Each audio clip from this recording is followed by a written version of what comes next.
Programang ito ay rated SPG, striktong patnubay at gabay ng magulang ang kailangan.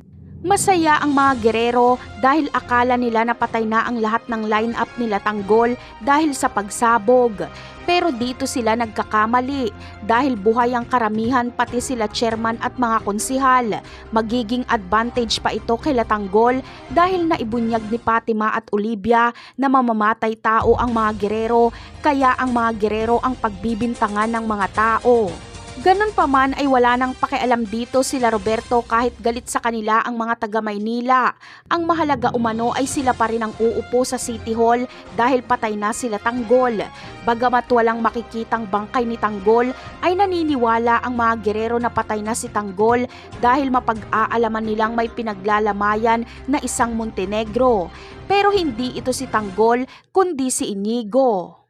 Samantala, dahil tapos na ang oras ng kampanya ay hindi na magpapakita si Tanggol sa publiko. Hahayaan niyang isipin ng mga gerero na patay na siya.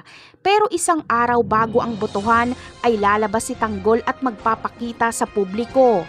Ikakagulat ito ng mga gerero. Plinano ito ni Tanggol para makaiwas siya sa bantang pagpatay sa kanya ng mga gerero. Magbubunyi ang mga tao kapag malaman nilang buhay si Tanggol.